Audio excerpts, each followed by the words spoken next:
The White Pill is available now at whitepillbook.com. This episode is brought to you by Patriot Gold.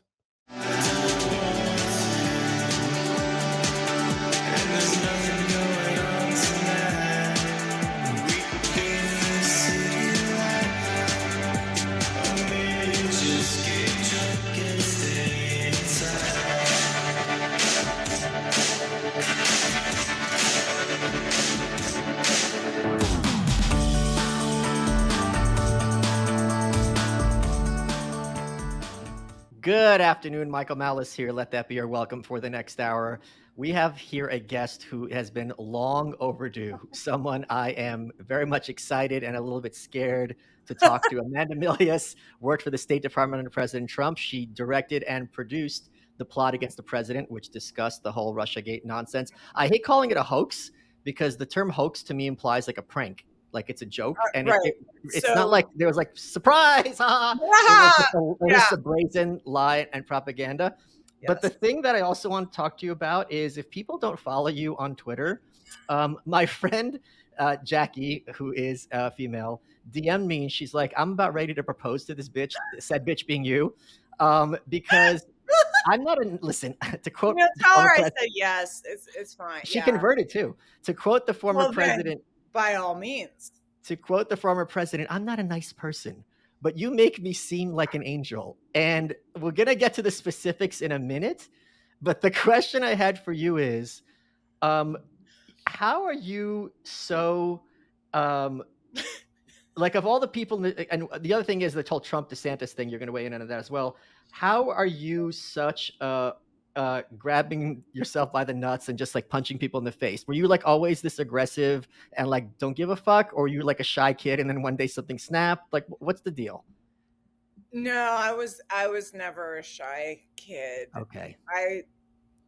All right, someone put it best when they said, so the whole time I was working at the Trump administration and working in the Trump administration and at State Department, at the White House, and before that, various production companies all over LA and at USC Film School for grad school, all of that, I kind of had to keep my opinions to myself. Okay. And I didn't have a public persona and I didn't want one. I mean, I just wanted to make movies. Like how I ended up where I am now, I mean, thankfully now I'm back at making movies is a great story and it's good, but I didn't get to express myself. But I did, someone said to me, are you sure you're going to make it through this whole like State Department experience and all that without like your actual personality coming out? And I was like, no, the actual personality that's in a box. Like nobody's going to see that for a while. Like I know how to go to an office and act like a normal person and like da. But it's like now actual personality, like, why not? I mean, I work for myself. Like, why not say exactly what I think all the time? I always thought like every day past 2 weeks that I'm on Twitter, I'm on borrowed time. Like I never thought I'd make it past like a month on Twitter without getting banned or arrested or something. You know what I mean? Like, so at that point you're like, well, hold on, arrested. like, like for threatening to like, I think the other day, I mean, I might have, I don't want to say, but I hypothetically could have, I think, threatened bodily harm on a congressman, like on Twitter. Like, I mean, that's not allowed. Like, I don't know. I don't know if that's, you know what I mean? Like, so I'm just like, F it. Like, I'm just going to say whatever. Cause also I have a hard time understanding other people can see it. I don't know if that's some kind of like level of like some type of autism or something where I'm like, no, it's my account. I'm just talking to myself and like the 5 people that respond to me. Like, surely if I'm not talking like basketball, again, I also come from like somebody finally actually, Alec, who I think, Alec, the filthy Armenian, pointed out to me, he's like, you've just taken we have a hobby. Our favorite sport is basketball. And there's a part of basketball that's, talking shit to your opponent. Like, you can even be a bad basketball player and talk really good shit. Like, you shouldn't, but that's a thing. And he's like, well, you're just a really good shit talker. And I was like, yeah, like I'd have been great on the court. I mean, me and Kobe out there, like, yeah, just like talk, So I'm thinking that everything's a game. And I'm just talking shit. And that's why I've tried to explain it to people the other day, because I put like a Kobe, because I'm obsessed with Kobe Bryant, put like a Kobe video up there, and I'm like, that's just me on Twitter. It's a game.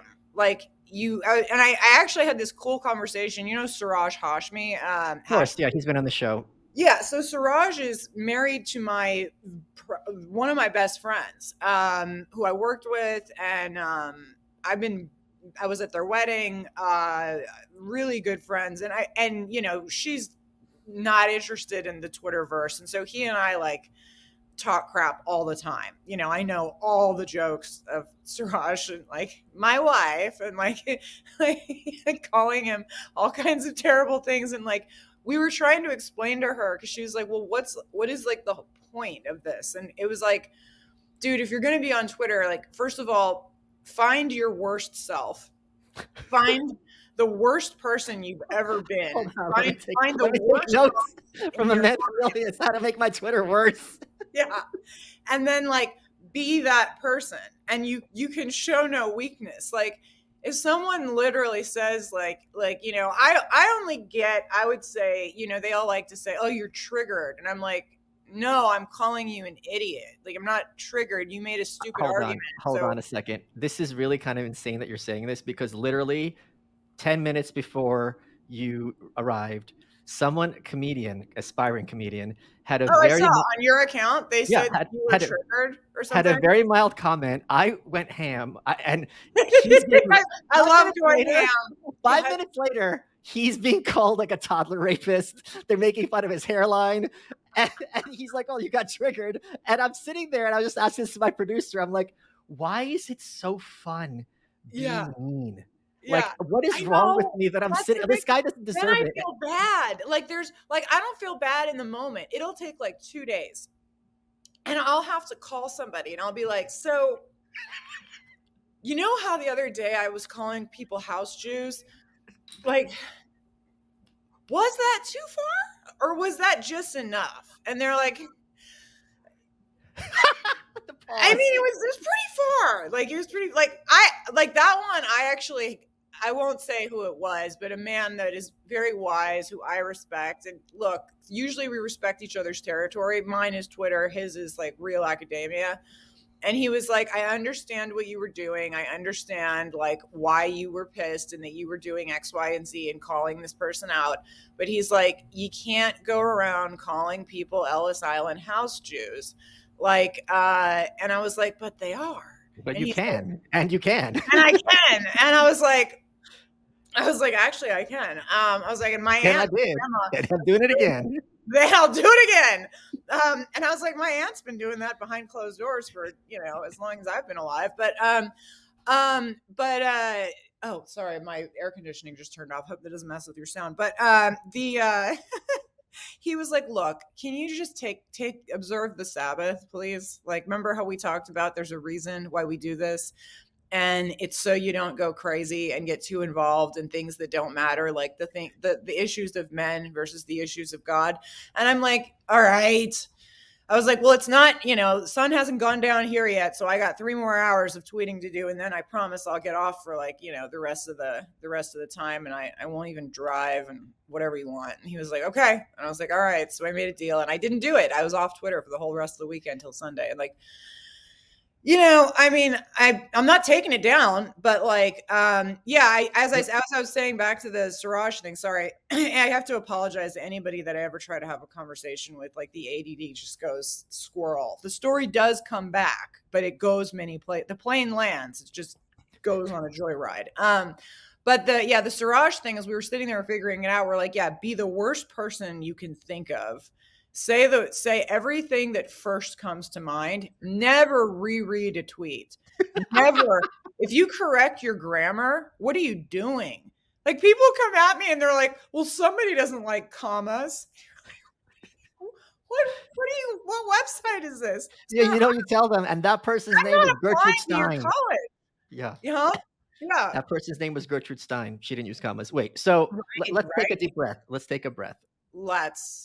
So while we were getting ready for you to be here, I was talking to my producer, and he hadn't heard of you. And the way I described you was, she's young, but imagine someone who's like an 80-year-old like agent from Broadway being like, "Look, kid, I Yeah. can't get you into a comedy, but like Little Shop of Horrors, like you want to play a plant, that I can do. What else do I got here? I can't. Am I wrong?" No. Why? Yeah. Like, kid, you want to play a plant? You're gonna Listen, the get. plant Look, eats people. let's It's be not just honest. it's a starring role. It's a story. You don't have the chops for actually like human parts yet. You got to work on that. Like, yeah. I mean, it's. So let's get a little serious for a second, because this is something I had uh, um, Robert Barnes on. I had Dave Rubin on. I am kind of taken aback to what extent there is a civil war within the Republican Party. I literally just saw this tweet last week, where someone was like, 2018, Ron DeSantis is the best governor ever. 2019, Ron DeSantis is the best governor ever. 2022, 2023, Ron DeSantis is literally Jeb Bush. Like, it just flipped on a dime. The policies, people will insist that DeSantis is a neocon and a rhino and all these other things. I don't see how he could be a neocon in terms of foreign policy. I don't see the rhino things in terms of his domestic policy at all. But what I'm getting to is, there was a article in Breitbart where Pedro Gonzalez, who is a prominent pundit, Yeah, has I'm aware that's where the house Jew comment came yeah, from. I'm getting that. Yeah. So Like, for people who don't explain to know, the audience, yes, indeed. I'm his like, direct oh, am I familiar? his direct messages got leaked, and he had many comments that were clearly anti-Semitic, racist, and not in like a microaggressions way, but like just clearly would fit into that definition. And I It got hate pop- using that phrase because I'm usually the person on the other side of the argument right. that's like, can you shut up? Stop calling everything anti-Semitic. You're making it like, I haven't seen anything anti-Semitic in like my whole life. Like, shut up. Like, I don't want to hear about them. Usually I'm that guy. So, or that someone's going to. Look, I could be the guy, I could be the girl, Like, whatever you need. I'm not. I'm not. I don't want to be that girl, but anti-Semitic is something I see, and I don't really like. You see it every day. I got like a third of my followers are groypers. Like, I love the guys. I play with them. I argue with them. 4 times a year they're shocked that I'm Jewish. We have to start the whole thing again. It's this process. That's not what that was. That was like. Wait, hold on. Let me Yeah, let's just finish the story. Yeah, go. background. Sorry. Go ahead. So it leaked. People came for him. I think he lost some gigs as a result of this. What gig? Wasn't he? Didn't Claremont drop him? It's not in his. Claremont doesn't pay you to do things. Amanda, let me just. Yeah. Okay, sorry. Keep going. Can we do some exposition? Asterisk that, because I have a question about that. So remind me us to talk about that. That's interesting. And so whatever, it blew up, right? There were repercussions for him. He later said, "Look, this was something that was, in my past. I don't feel this way any longer."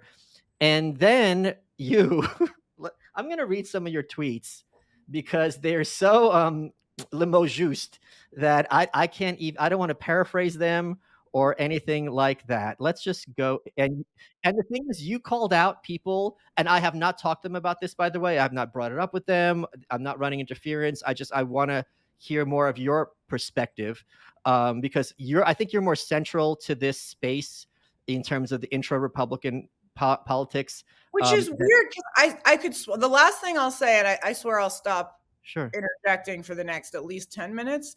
But because I can't swear forever, I got a problem. But I don't want to be. I did not.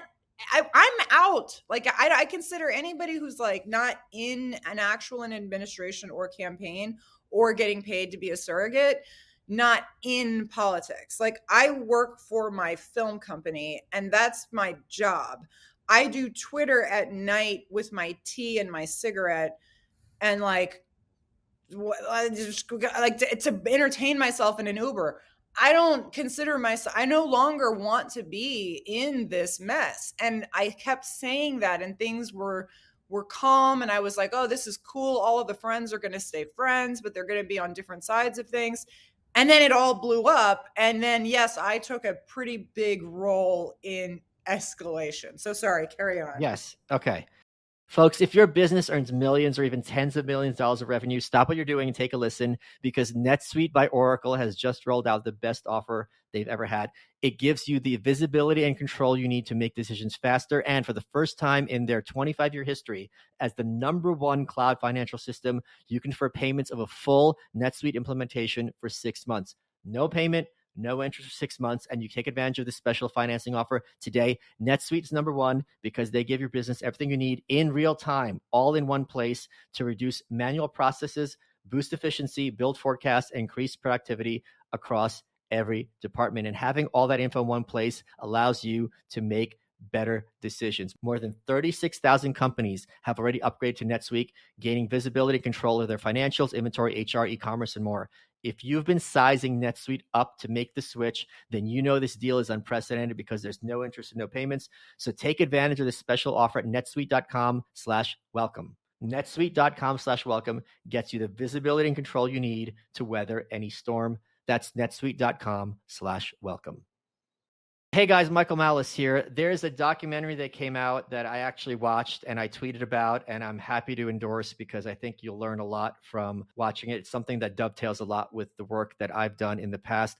You probably don't know the story of Pruitt-Igoe. It was a St. Louis housing project from the 1950s. It was built with federal money, and the bureaucrats were convinced they could design the building so brilliantly it would improve the lives of everyone living there. And what happened? All the design features had the opposite effect. The things experts think will create community created criminals. It's a fascinating story of government hubris, which is the bad kind of hubris, unlike me, which is the good kind of hubris. So it's part of this documentary called Trust Us, which is about government ceding control to unelected experts who think they can design a better society. And Trust Us starts in the early 20th century and goes straight through the COVID pandemic. And we all know what they did during the COVID pandemic. I had a tweet not that long ago when I say experts agree is just code for government propaganda. So go to YouTube, look up the term Trust Us by Pacific Legal. And if you think the government experts are arrogant, you think they've got unchecked power, this shows not only is it much worse than you think, that this is not new. This has been going on for a century because this was an essential element of progressivism and this idea that people who are technically sophisticated and smarter than the rest of us can micromanage and macromanage an economy for the benefit of all. And this cuts across both parties, by the way. So go to youtube.com, check out Trust Us from the Pacific Legal Foundation. I watched it. I endorsed it. And I'm really glad that they're here to support the show. Let's get back to it. So, and you went after some, this is, Jenna Ellis is someone who I think is genuinely regarded as not a good faith actor. Oh my God. Oh that's my a whole separate. I don't know that much about her, but that's my understanding. I could be talking out of my ass. So should we start with her? You can start wherever you. I mean, let's go. I'm going to go with the long thread. Hold on. Okay, here we go. Do I need a cigarette to do my Amanda impression? I mean, can I have one? If you can have as many as you want. So any of the Jews working with Pedro or defending him because they embarrassingly hitch themselves to the same cart are showing themselves to be what I try to explain so often about different classes of American Jews. And by the way, I do want to speak to that point. That's broadly speaking. This was something very well known during the Holocaust. Yes. There was a huge divide in American politics between respectable German Jews and we're not like those filthy Eastern Europeans. Like we're like you guys. They're trying to be wasps as much as possible. But can I put just the point there though okay, parenthesis, I'm going to let you get back to the tweet. Parenthesis, the reason that I even know about all that is because my family had many companies and factories like shoe factory, mercantile business, all these businesses across the Midwest. They were never East Coast, Ellis Island house Jews. It's a ghettoized thing. It happens to the Irish. It happens to the Italians. It happens. This is not, I didn't invent this. If you study what happened after that period of time when there were many refugee countries coming over, especially post the pogroms and all that in Russian Judaism, all the people that came over, that's not a diss on them for what happened in their countries. It's just that there has then thus created two different types of culture Yes. from that. And so the last thing I'll say about it is that though the United States in the 1930s declined to accept many Jewish Germans, and before the United States entered World War II, private companies could bring them to come work for them. And so every single one of my family's companies, most of the people who worked for them were off fighting in the war or had enlisted, because my family was more concerned with being American than anything. Like we don't need to get into my family, but that was the point, so they had plenty of room to hire as many Jews as they possibly could from those areas. I'm not calling my family the Schindler's List of Cincinnati or whatever, though that would be a good movie. The sounds like a musical or a You want to comedy. play Cincinnati Schindler? You want to play? So, but the point it's a comedy. It's a musical. It's a comedy. You'll laugh. You'll cry. You'll schwitz. You'll schwitz. But see, that stuff like that, even like we didn't use Yiddish, because Right. if I said jokes like that in front of my grandmother or my aunt, they would smack me across the face with their little white glove. By the way, that door isn't a ghost. That scared the hell out of me. Is that some kind of paranormal activity thing going on? That's the cat. Okay. Yoko has to join every podcast. Okay. She's the star. Stop! I'm talking to someone. Okay, This is how I live. Okay, this is what's happening. Stop, dude. Shh. This is. You can hear her. Uh-huh. You hear her? Uh-huh. Sure, we all hear it. How do you not hear that? That is the loudest cat on the planet. Nothing's as loud as you in their big mouth. That's how. That's true. My big Jewish mouth. Matt Barnes. When I was on with Barnes and Company, they thought it was a child, and I was like, "Yeah, well, it's a cat." The focus. Cincinnati Schindler. Anyways, so the Cincinnati Schindler. I mean, real big difference there, Lord. Talk about the gas dropping. What are we doing? They brought them over here and gassed them. What? I can't. Okay. It's a comedy. The point of the whole thing was that it's not looking down upon. It's that there's a difference, especially when you're getting attacked by people who moved here a generation ago. Not like there's anything wrong with it. Okay. To quote the great Seinfeld and Larry David. But when my family has been here since longer than most of these wannabe WASPs yelling at me to go live in Israel, I'm like, go fuck yourself. My family built St. Louis. Where did you come from? Pedro Gonzalez? Like, oh, we got to keep Jews out of the movement. Like, sir, you're not in the movement. I'm in the movement because I do things and I'm not nobody. Like, okay. Anyway, let me go on. Okay, so now Yoko's joined the chat, so we're all ready to go. Okay. So then you go. You were talking about the kind epitomized by the Woody Allen. Yeah. What? Okay. So you can start it again if you need to. No, we're good. The kind epitomized by the Woody Allen trope. These weak, groveling, spineless people with no honor, self-respect, or integrity are part of the reason we have growing problems with anti-Semitism in the first place. These are not men cut from the same cloth as the warrior culture that withstood history and built civilizations where there was nothing. Those people crush their enemies when they reveal themselves. These are the Ben Shapiros that make people think all Jews are spineless nerds like them whose ideologically go whichever way the money is blowing. We are not the same. If you can't stand up for God and for your people, you are worthless.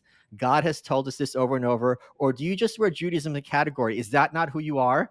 Alternatively, there's ones like me, my family, and many others who helped actually build this country, are loyal to where we were born, but believe in Israel. Don't forget where they came from and who they are, and don't take this stupid shit or make excuses for it, because they are betrayed by a friend who aren't ghetto house Jews, happy to just be called the good one by a midwit Mexican who hates you. As you carry on embarrassing yourselves defending 4'10" third world morons. First of all, if you're going to be defending Jews and going after short people, we got an issue because I'm 4'11". We got and a lot going on in this week. Ukrainian leftover, overly facially doctored activists with questionable views and motives themselves, and extraordinarily stupid, putty-faced faux Christians for $1 and some followers. And here's where you bring it home. Here's where Amanda Milius brings it home. If we haven't already. And so no one thinks there's any confusion.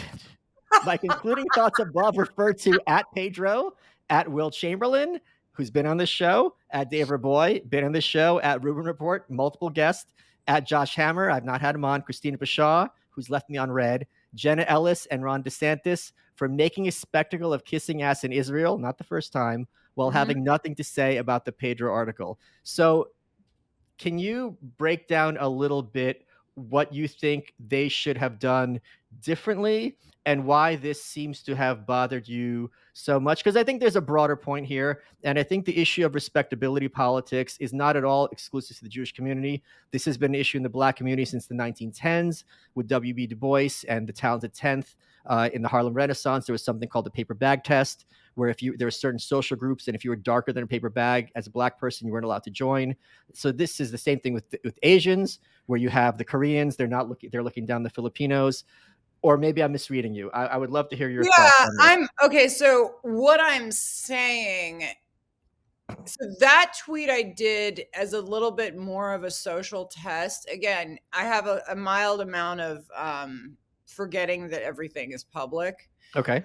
So I had done 2 other tweets that were these massive threads that we don't need to go through. There was one immediately when I read what Pedro wrote and noticed I wrote something. And the reason I tag all those people is because commonly, as you know, on Twitter, if you're in politics and you talk about things in circles and people are like, why don't you just call them out by name? Don't be a pussy. And I'm like, oh, just to be sure, this is who I'm talking about. Don't get it twisted. Like, I'm not like afraid of tagging fucking these people. Anyway, so I had written a tweet prior. I forget exactly what it was, but it was like, this is ridiculous. It was really about Pedro. It wasn't about the people that were working on the campaign. And then all the Jews from the campaign, not all of them, maybe all but 2 of them, start writing me offline like I'm the freaking Jew police, which I believe is what I wrote about in the third and final tweet, which was the response to Pedro's book that he published on Twitter about his time trying to join Trump world and thus having to become so I'm sorry, that was crazy. I won't get into it. I said what I said on Twitter. I'm done. Yep. But I don't need to rehash it. But so the reason that I had said that is I realized because they were all writing me off Twitter and they were like, I'm really embarrassed because he said really terrible things about me, or another person wrote and said, I know this is bad, but I can't rock the boat because I just got hired by the campaign. Or wait, hold on, pause that. I'm not going to ask you to name names in all seriousness, but you're telling me, and I know you're an honest person, that someone who is Jewish American wrote to you and in writing said, I'm upset by this, but I don't want to say anything publicly because I signed on with the campaign? 3 people. That's horrible. So to me, that's why that's very different than just calling people out at random. Right. So that's why I said what I said, is because I realized 2 things. I was like, what can you say to these people to make them respond? Right. How bad can you get till the point where they'll respond? Clearly what he said wasn't enough. So if it comes from me, if I poke them enough, will they respond? Do they have no honor at all? Is it all just, yes, Mr. DeSantis, this is a great idea. I will not respond because Pedro's a surrogate and thus fuck my religion. I'm in. The reason I think I took it so personally and got annoyed is because I had to spend so many years in the Trump campaign defending us against being being Nazis and racists and this and that. And I spent so much time having to do that. But I have to interject because to me, and I'm sure you're going to agree, I can't figure out what's crazier. The leftists who think Trump's a Nazi or the neo-Nazis who think Trump's a Nazi. His daughter converted. She's a better Jew than either of us. She keeps kosher. That's what she does. She is. She So she didn't do absolutely this does. like fill out the form conversion. She did the real No, conversion, 2 fridges in the house. do the fill out the form. She Right. actually does it. Yes. So to be Yeah. like, "Oh, this guy's a crypto Nazi," it's like he's not Mhm. killing his daughter, who he clearly might even be attracted to. Not on. Hey folks, billionaire investor Ray DeLeo said increasing the debt limit means there's no meaningful limit on the debt and will eventually lead to a disastrous financial collapse. Bloomberg warning of a severe economic reset. Gold appears as a caged bull awaiting a catalyst. JP Morgan warned cut stocks, buy gold, and hold your cash. And the Financial Times said investors are gaga for gold. Wells Fargo said gold is in a super cycle that could last another 6 years. Worst case scenario, $3,000 gold. So searches for how to buy gold on Google hit record levels in April. It's as simple as calling the Patriot Gold Group today to get yours. Find out why they are A+ rated, Consumer Affairs top rated gold and silver company nationwide. Call the proud Americans of Patriot Gold Group today before it's too late and mention my name. That's Michael Malice, and you'll always get best-in-class service from Patriots protecting Patriots. Patriot Gold Group has the no fee for life IRA, where your IRA or 401k can be in physical gold and silver, and you may be eligible for the no fee for life IRA on qualifying rollovers. All you have to do is call 888-505-9845 to get a free investor guide, or simply just go to malicegold.com. Patriot Gold Group is Consumer Affairs top-rated gold IRA dealer 6 years in a row. So call 888-505-9845 or go to malicegold.com to protect your money. Folks, there's a lot of health misinformation in the corporate news. I don't need to tell you this, but there's something that is certainly true that I can speak on behalf of many of my friends and many people who work in this space. There are certain bad habits involving tobacco that have very serious deleterious consequences, and Fume is here to help you mitigate and possibly eliminate those habits. Instead of electronics, Fume is completely natural. Instead of vapor, Fume uses flavored air. And instead of harmful chemicals, Fume uses all natural, delicious flavors. Instead of bad, Fume is good. And it's a habit you're free to enjoy and makes replacing your bad habit easy. It's made of Canadian wood, has a nice taste, has a nice feel, has a nice look, and it comes with an adjustable airflow valve and designed with movable parts and magnets for fidgeting. So it gives your fingers a lot to do, which is helpful for de-stressing and anxiety while breaking your habit. Stopping is something a lot of people put off because it's hard, but switching to Fume is easy, enjoyable, and even fun. Fume has served over 100,000 customers and has thousands of success stories, and there's no reason that can't be you.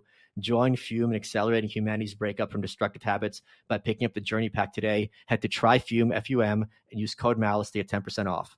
That's tryfume.com, F-U-M, and use code MALICE to save an additional 10% off your order today. This is something that can save you a lot of money and make your life fundamentally better in many ways, and you owe it to yourself to get control over certain bad habits in your life.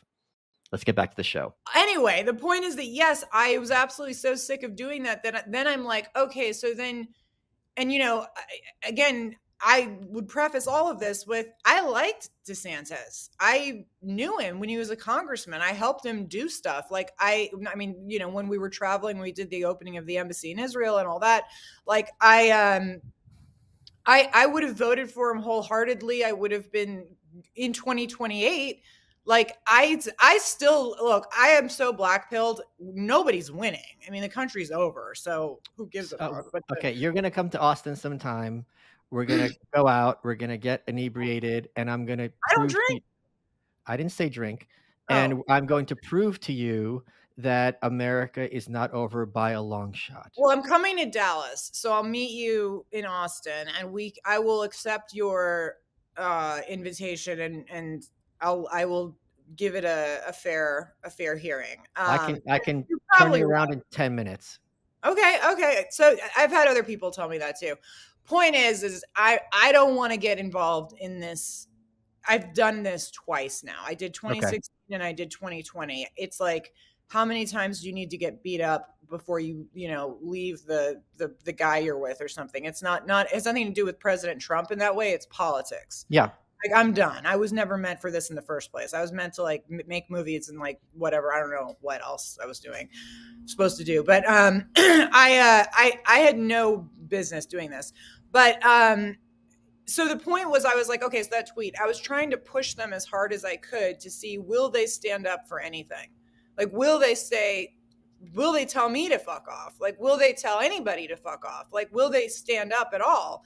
And so I'm not going to like say it's an excuse that it was like, oh, I was doing a social test. No, I was also calling them out. I was also Sure, saying, obviously. you're going to write me offline like I'm like the Moses, and like you need to tell me things. Like I don't care. Like, why are you writing me? And I said this to all of them. I was like, why are you sending this to me? Go say it out loud. But like the reason I bring in I got so frustrated about being called a Nazi all the time with Trump is because the whole time I was working on either campaign or the administration, if something like this had come up, and again, this is not the same as Darren Beatty getting fired because he was at a conference with Peter Brimlow. I follow Peter Brimlow. I like VDare. I like all this stuff. Like, I'm in. Like, I brought the virtue of nationalism into everybody's office and was like, you guys have to see this. Like, this is where it's at. Like, let's go. Like, I'm 100% a pro, America First nationalist. I don't care who else wants to co-opt that phrase. That's what we were doing. And I worked on immigration more than any other little Mexican who wants to yell at me and say that I'm Jewish or whatever. I worked on that stuff more than they did. But the other reason I was doing what I was doing is so some people were, so let me finish one thought before I go to the next new idea. The end of it is that, okay, so if that campaign, if the Trump campaign or the Trump admin had said to me, if something like that, like on that level came out, like we can't allow Jews to be part of public discourse. We need to have a filter to get them out of the movement. They're responsible for everything terrible. They're the ones bringing all of the immigrants into the country. They're all the shit that he was writing, whatever, who, as I said, he was autistically serious. I've seen plenty of chats where people are just kind of going along with jokes. Can I interject? Yeah. So when I was doing my research for the New Right, I had never encountered Nazis and Holocaust deniers before. And I interviewed some of them for the book. And what I had found, which was I found humorous as a Jew with dark humor, is all the people who thought that the Holocaust never happened thought that it should have, right? And I told that line to Roseanne, and she thought it was hilarious. And then she repeats it on Theo Vaughn's podcast. And now it's on Drudge that she's a Holocaust denier. And I'm like, what have I done to this sweet woman who I like so much? I know, we love her. Like, that was my fault. Look, the best plans. I mean, yes, things happen. So please go on. But so the point is that had a campaign or anyone told me don't respond to such a thing because we don't want the campaign to be associated with this. Like, the campaign's biggest concern at that moment was not responding to it. It was making sure that they were not considered close to it, which is weird because surrogates are close to campaigns. Anyway, these people are new. So I guess basically if someone had said that to me, I would have been like, cool, see ya. Nice to know you. Cool campaign. I'm going to go off on Twitter because this is not acceptable to me. I didn't survive generations of what I did in order to end up here so that I could be silent. My grandparents didn't gas people in Cincinnati for me to sit here quietly. My grandparents did not. Exactly. But I mean, I think that's the other thing, because it also hints at the fact that you've got this group that a lot of anti-Semitic, I suppose, if you want to use that word, people point at, which is non-religious Jews. So I am not a non-religious Jew. I am a very religious Jew. I believe in God and I take it seriously. And so of course I'm going to react to that. Like, I knew this guy. So of course I'm going to react. I'm going to push them to react. I see them as weak for not reacting. But again, I go back to, if some campaign told me not to say anything, I would have walked. But the fact that they didn't, and instead they went around and they were like, oh my gosh, I don't want Amanda to think I'm a weak Jew. Who gives a fuck? Like, they're coming to me and saying this to me. And I'm like, okay, now you look even worse to me. Yeah. Now you look weak and slimy and all the things that people say that are, again, like what I said in the tweet. You guys are acting like what people say when they hate Jews. You're not helping the situation right now. Like, So I was like, fuck that. And then, a couple people were like, oh, like DeSantis can't even sign the speech that said the rule that says we can't say bad things about you guys in Israel. That's not enough for you because you're such an entitled Jew. And I was like, actually, I hate speech laws. I disagree completely with hate speech laws because the reason I have respect for like the little Groyper kids that come up and occasionally, like I said, 4 times a year, figure out that I'm Jewish and want to get in a fight with me. I have a discussion.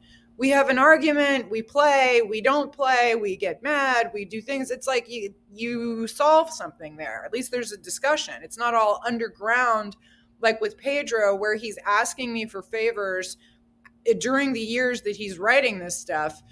And I also just the hypocrisy of the whole thing is just too stupid. It was too I just couldn't stay away. And I, so that's why I said things as mean as I did to those people, because I realized that they wouldn't stand up for anything.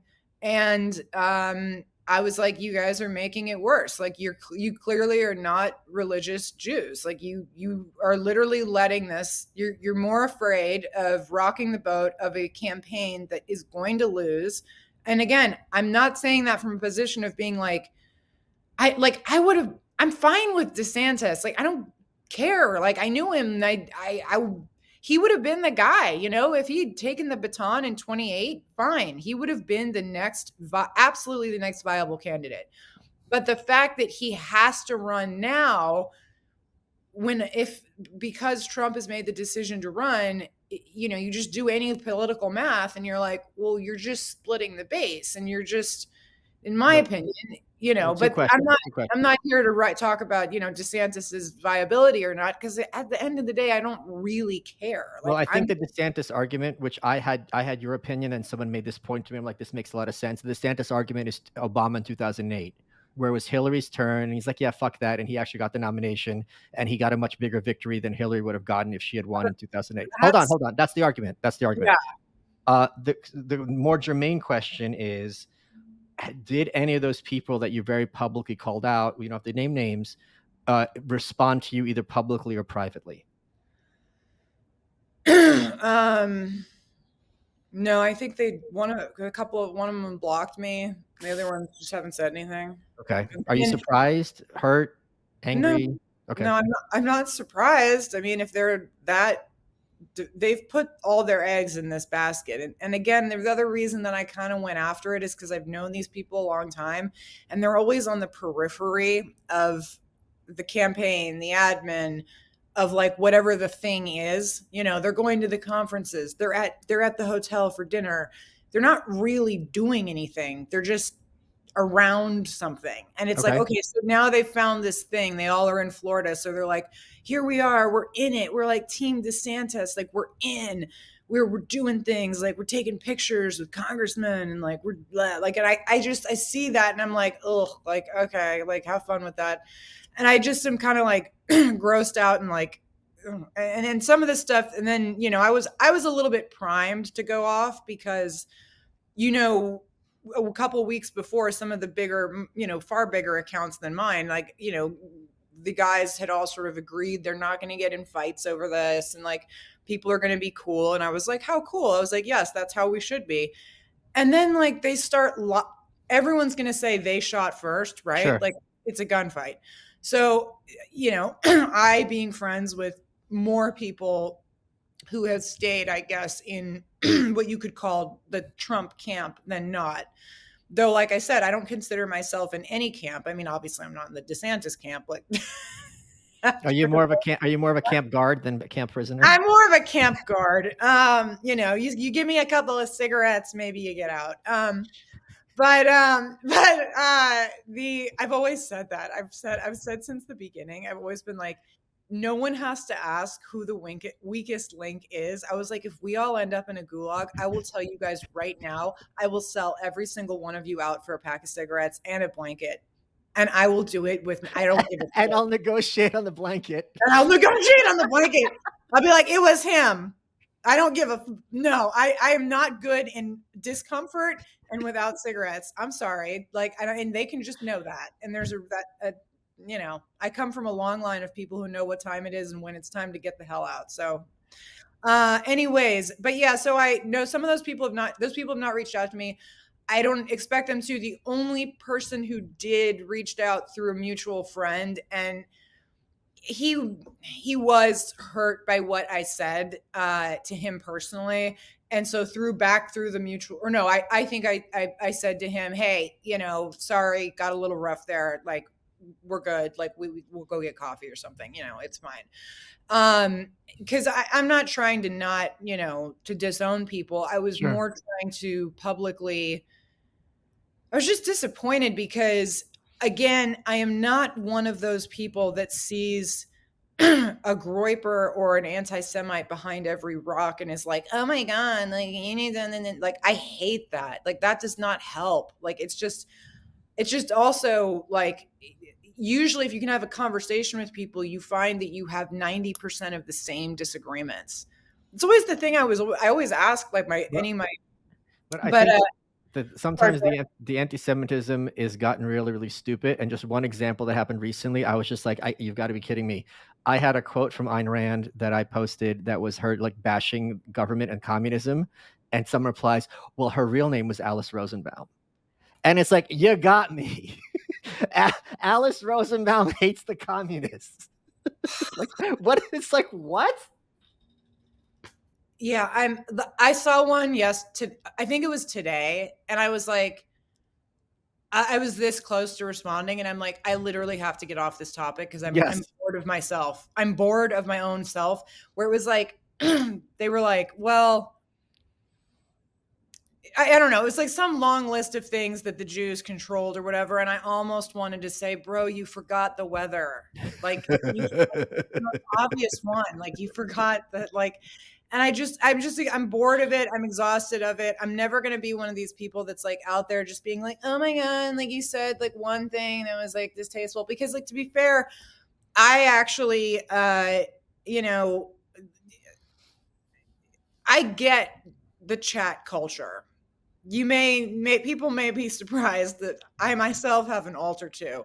Like, I don't, it's not about that. It's the fact that it was so just pages and pages, so focused. It was like there was nothing else but like this obsession with ridding the movement of Jews. Oh, and that was the other point that I made, which was some idiot caught on to, which was like, it's weird how she's like defending Jews here, but she's using a lot of racism against Mexicans. And you're like, I wonder if she did that on purpose. Huh. Or is that just an accident? Like, sometimes I'm like, because I present myself as a little bit of a dingbat, but like, I'm like, that's the fucking point. You've Like, got high verbal IQ. that, I mean, actually, so legit, I'm not being a dick, but I actually do. But I have an absolute negative math IQ. My brother used to like my brother has about 2 or 3 things he likes to tell people about me, and one of them is that I got a perfect score on my verbal SATs and SAT2s, like, but like, I was probably a 0 on the math, so it equaled out. Like, yeah, I as when I'm relaxed and I sound like a valley girl like this with the likes and the ums and the California talk. But I've realized in my brain, I realized this in relationships, if I get to a certain level of angry, it's like this other part of my brain opens up where my vocabulary lives, and then I can access it. And Wait, so what are the other things he likes to tell people about you? oh, Your brother. the other 2 things my brother likes to tell people about me. That I'm one of those weird kids that won't go to school but is really good at taking standardized tests. Okay, yep. Same here. One time I took, he's really good. My brother's good. The other thing he likes to tell people is, why did I start down this road? He likes to explain why he was mad at our dad for a long time, because he did not approve of the job that my dad got me when I said I wanted to work in the film industry when I was 18. he gave me 2 options. And I will be very clear, I just worked in the office, and this office ran multiple things from Martha Stewart magazine to Home and Garden and whatever else. But I worked for Flint Publications, Okay. which Larry Flint. is, Yeah. yeah. So my brother, who's like a generation older than me, because I'm the third marriage Hollywood child, and like, it's Hollywood. The tree branches are far apart. Like it's how it works. So he likes to tell people that, like, he was like, Dad thought it was a good idea to get, Amanda a job with freaking Larry Flint when she was 18. Like, da da da. Like, he could have called anybody, and like that's what he was like. I mean, he was kind of right. He was like, you need to learn from the bottom up and be like a production, like a coffee getter. And I was like, yeah, but dude, like I could have been like, Steven Spielberg or George Lucas's, or Right. like Kathleen Kennedy's coffee getter. Like, did it have to be like that guy? Like, or was like, anyway, that only Do you know lasted what Larry Flint had in common with all those people you called out on Twitter? Jewish. No, he won't stand for anything. Oh my God, why didn't I see that coming? Is Larry Flint Jewish? Because if he is, we're never going to hear the end of it, because they think No, we all. Al Goldstein from Screw Magazine is. I'm 99% Larry Flint is like a Baptist. He's like. Yes, that's right. He's a Baptist. No way. No, yes, he was from the South, and it was that whole Let's thing. check the early life. We got to go to early life, man. We got to find it. He was not Jewish. Oh, thank God, because otherwise his dad was a sharecropper and his mom was a homemaker. So he did not come from even money. He sounds like he was very trad. Yeah. Tradcon. Yeah. Hey folks, Michael Malice here, tolerated author, Twitter asshole, and sheath underwear model. I love wearing sheath. I wear it every single day. They're the most comfortable briefs you'll ever wear. And I'm currently designing a new pair of sheath based on a certain type of fish, which you'll see in the coming months. Every time you hear my voice, you should know I'm wearing sheath. And what makes sheath different is that they have dual pouch technology. They have one pouch for one part of your male anatomy, another pouch for another part of your male anatomy. Sounds weird, but when you put them on, they're going to be super comfortable. They keep you cool in the hot weather, keep you nice and snug in an interview, on a date, doing a podcast, so on and so forth. After you tried sheath, you're never going back to the other brands. Support the underwear that supports you. Go to sheathunderwear.com, use promo code Malice. You get 20% off. That's sheathunderwear.com, promo code MALICE, 20% off. They've got shirts, they've got hoodies, they've got mesh ones. They have something for you. They also have a girls line, but since women aren't allowed to listen to the show, I can't help you. Sheathunderwear.com, promo code Malice.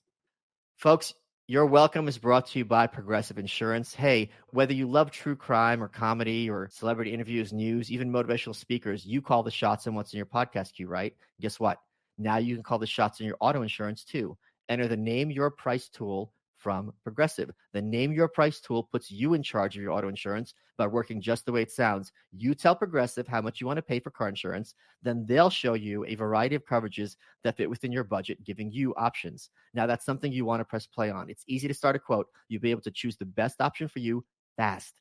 It's just one of the many ways you can save with Progressive Insurance. Quote today at progressive.com to try the Name Your Price tool for yourself, and you can join the over 29 million drivers who trust Progressive. Progressive Casualty Insurance Company affiliates, pricing coverage match limited by state law. Let's get back to the show. Let's shift gears a little bit. One of the big criticisms of President Trump was his staffing, and there was a lot of leaking. Yeah, leaking through the press that, the White House is just complete chaos. And, he bragged during the 2016 campaign that he knows the best people. He's going to hire them. Then he staffs with Reince Priebus and the guy from Exxon and so on and so forth. One of the most heartbreaking moments for me was there was this window to make something happen with North Korea, and that everyone just was more focused on making fun of President Trump than worry about the closing down concentration camps. Now it's just been forgotten while those people are still there in prison and suffering, which is something that bothers me every day. Do you remember how we met? Yes, I remember. Yeah, you talked. You were trying to get. They asked you so I was going to bring you to state as one of the only Americans that I had ever heard of who had gone into North Korea, seen it as it is, lived to tell about it, written about it, and was by all accounts an absolute authority on the matter. And they've got an entire like portion of a wing dedicated to that country, and none of those people have ever been anywhere near it. Yeah. And that's how our State Department works. And I was like, listen, I've got this guy. Like, I know you guys hate me. Okay, I'm a Republican, fine. But listen, and I had your book. I had like, you're welcome. I had like 10 copies to like all the different heads of the assistant secretary, whoever, the da da da. And I was like, if he could speak, especially because at the time we were working on North Korea issues. And I was like, imagining you would be able to give a talk in the auditorium and from the meetings that I was in, steer people correctly. I thought at least there was one thing we could all agree on, right? Like, it wasn't, the other issues that were in my portfolio were rather controversial at State, but I can't believe that North Korea, like, that was a controversial issue, that we shouldn't have nukes aimed at us and that these people are starving. Like, right, yeah. Anyway, sorry, carry no, on. no, it's very disheartening to hear what you're saying validated. I remember I was on Fox and Friends when a bunch of hostages got freed from North Korea, and they landed in America, and they were literally kissing the ground. And the host asked me, like, what's your big concern with the upcoming talks with President Trump and Kim Jong-un? And I said, the continued enslavement of the North Korean people. Like, that's literally the only thing that matters in this situation. And if you are more focused on calling Trump an asshole or a buffoon, then you are so far lost the plot as a basic human being. I don't even know how many diagrams it would take to get you to that plot.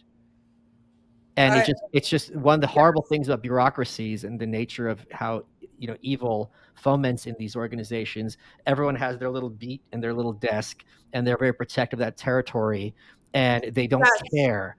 And when you see that in black and white, and it's just like, holy shit, you're not a human being. I mean, it's dumbfounding when you see it in person. Yeah, I think that might have made me a little more ruthless than I was before I came.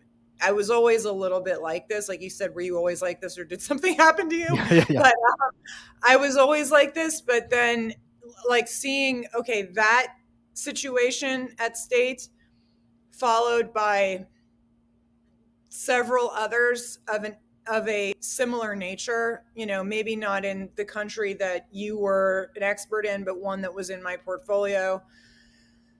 I mean, people being burned alive for having their hair out, and Trump did more than anybody else.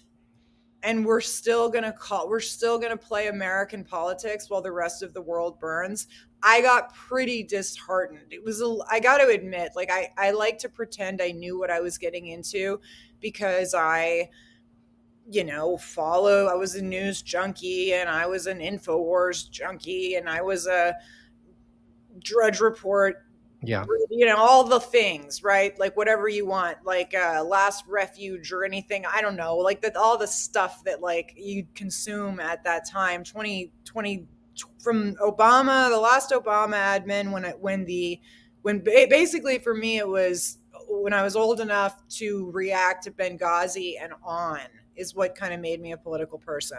So from that to that, but I will say by the time I got to DC, and I think you and I met, like, I was like 2 weeks in. Oh, wow. I didn't realize that. Okay. Yeah, because I had waited. So it would have been April of 2017 because I did the inaugural committee, but I waited for my full security clearance because they got rid of a lot of people that way. They would give them these partial security clearances, and then, oops, oh, your 180 days are up from the Beachhead team. It turns out you don't get a real security clearance, so you're gone. So I knew about that trick, so I waited. I was like, I'm not moving until I get my full everything. So I got all my things, and then there was a party, and I came running up to you because I knew your work, and I was like, oh, this is perfect. I was like, I'm at State, and I have the ability to bring this guy in who can speak to this issue. And I truly have never heard of besides Dennis Rodman, and that's not going to go over well, heard of another human who's gone to, though I love Dennis Rodman, I mean, what a rebounder, who's gone to North Korea and can do this and talk this. I was like, oh, they'll be so excited. This will be good because it'll be like, I'll look like, Rockstar, yeah. yeah, I was like, I'll be the connector to this great resource, and I'll, maybe they'll think I'm not a Nazi. And then that was just like, nope.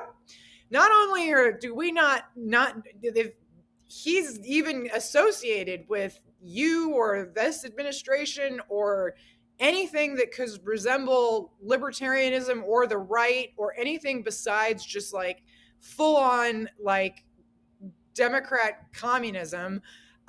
Nope. And definitely nothing you're saying. Like, you go get back in your box. And, I was, and then I had to go to war with them for the next 3 years.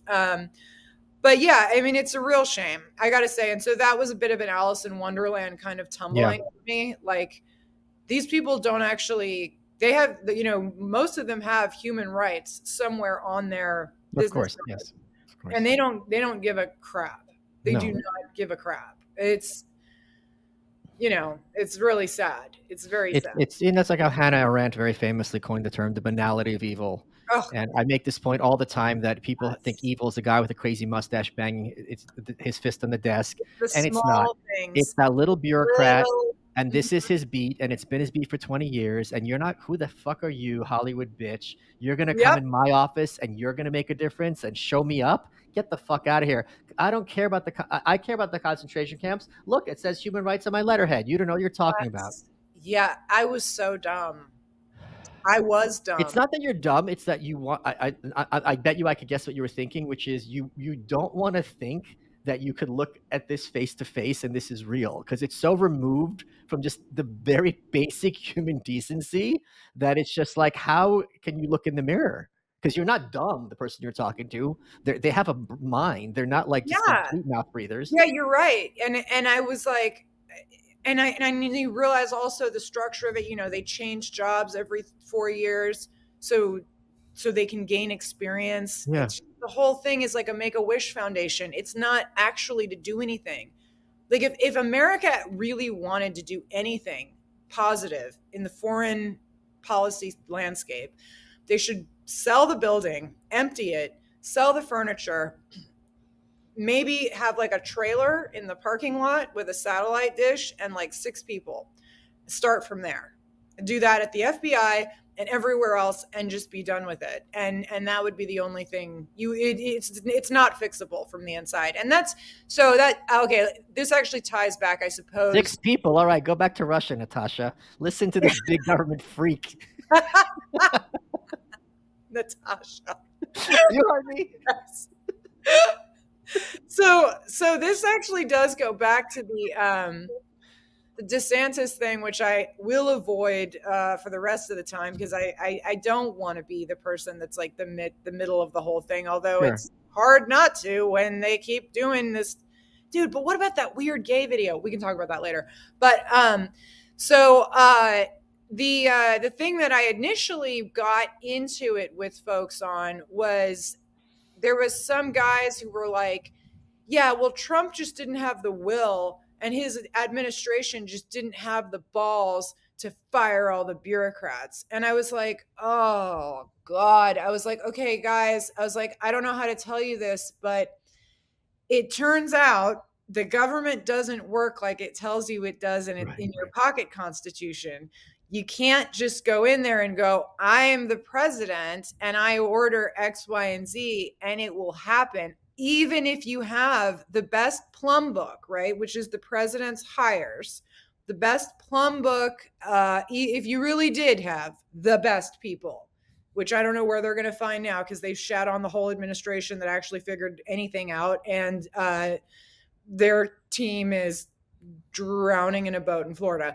But like, okay, so let's say you have this magical actual best team and you don't make the mistakes on personnel. That I will never be the person that says that didn't happen. I mean, I was one of the first people that was like, our biggest problem was our own personnel. Like, I will always say that. It's a conflict. People would be like, well, how do you still support him if that's the case? And I'm like, well, what's the alternative, right? What's the alternative? And also, like, I say the same thing about like my dad. Like, my dad has done things like, he stole like millions of dollars from me and my brothers, like fucking whatever they think I am, a Trustafarian kid or whatever. I'm actually not. But at the same time, you're like, because of that, I would have liked to have been. I mean, who wouldn't, right? Like, what, you don't want to be a fucking trust fund kid? Like, are you stupid? Like, but we're not. But because, and many other things. Like, obviously, the guy is not the kind of dad that's going to show up to your soccer game or like tell you did a good job on the macaroni painting or like whatever. I don't care about that stuff. He's a genius. I got to be the child of a genius. Like, I'm going to be thankful for that. I'm like, what are you going to be angry at your parents when you're over like 21 years old? Like, it's ridiculous. So I have the same like conflict, right, in my brain of like, yes, Trump has made bad choices that have affected me in its own way. But the guy is amazing, and I'm lucky that I got to work for him. So there's two ideas at once. I don't know. I am trained from childhood to be able to hold two ideas at once in my head. So, but anyway, the thing that I like to end the thought, which I told you, sometimes it takes a minute, but it'll always end. To end the thought is that, yeah, I hear this from the DeSantis crew a lot. And again, it was always people that were never in the administration. They were just around. They were hanging out at the hotel. Some people were giving them information that they were tweeting out that was making them able to say things that they knew were going on in the administration, and others were. But and you know, they were always just kind of around, and that was fun. It was our DC crew. I mean, at least it made the time enjoyable. I mean, if you've all day you're watching the misery we just talked about at State Department, at least you had some fun people to hang out with. And for a couple years afterwards, we had some conferences, we had some things, we tried to get a movement going, you know, it had a, you know, the reason I get so protective over Yoram Hazony, who is the target of a lot of these people, is because his book, The Virtue of Nationalism, put good words, put real academic thought and profound a place in history for our movement, which it didn't have. We like Trump, we like nationalism, we like this, we like America first. It was like everybody was all over the place. And I thought that book, and it had to be written by him. It had to be written from I believe it had to be written by somebody from Israel for a very specific reason, which I think is one of the big conflicts between a lot of the, like, let's say, Groypers and the Zionist crowd, which is they're like, oh, well, you guys want an ethno state for just yourselves and not for anybody else. And like, then I'm over here being like, no, you can have one too. Like, I think maybe we should all have one. I don't, do we not agree? Like, maybe we agree. Anyways, but like, yeah, so, you know, I got really pissed off when he was attacked because he was the only one who tried to put together a conference that was very specific to bring the different sides of the conversation, from Blake Masters to Peter Thiel to smaller guys like Darren Beatty and even, you know, myself, and like, you know, I was on the stage one of the last times with Will Chamberlain and have, you know, Jack Posobiec or just people that like epitomized the Raheem Kassan. I mean, I could go on, like, and writers and you know, folks like yourself, frankly, and like people who could actually speak to what we're trying to say, because it's not the same old GOP. And this is what pisses me off about what's going on now with the DeSantis thing. It's like, okay, you put out the anti-gay ad, you put out, like, you stood behind the you know, the Groyper Mexican, cool. You're doing all the things that the left says we do. I just spent 6 years trying to say we don't do that. Right. And here's why, and this is smarter and better. And you guys are now just like totally fine with being like, no, we hate gay people, and not just trans, like, don't confuse it. And they're like, oh, you know, the trans kids thing, like, la da da da da. Like, and it's just, the last tweet I did, I thought was actually better, where I was like, when they did the anti-gay video, and I was like, Dave Rubin, are you even okay? Like, I was like, sir, are you tied up somewhere? Are you able to speak? Or are you like you're all right? Like, because you got hit twice this week, like with the anti-Jew thing and the anti-gay thing. Like, are you good, bro? Because like, I really like you, and like, this don't look good. I don't know. Whatever. Okay, roll with it. Like, Amanda, we're running out of time. well, what else can we Can I run my show, please? Thank you. You're not directing this episode. Amanda, we're running Amanda, we're running out of time. What has been your favorite part of this interview? Oh my gosh, how could I say anything but the smoking agent with the you want to play a plant? I can get you. It's a starring role. It's all you have. There's a song. There's a great opportunity. I think that was the best. You are hired.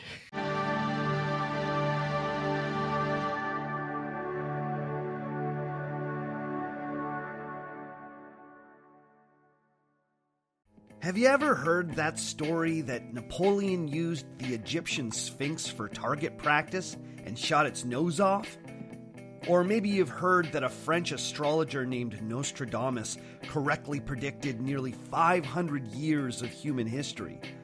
Or maybe someone told you that the legendary blues guitarist Robert Johnson sold his soul to the devil at a crossroads in Mississippi. These stories are what I like to call historical myths. Great little tales that may or may not have any basis in historical fact. On Our Fake History, we explore these historical myths and try to determine what's fact, what's fiction, and what is such a good story it simply must be told. If you dig stories about death-obsessed emperors, lost civilizations, desperate sieges, voodoo black magic, and famous historical figures you thought you knew, then Our Fake History might just be your new favorite podcast. If you dig it, then subscribe on Apple Podcasts, Spotify, Stitcher, or wherever you get your podcasts.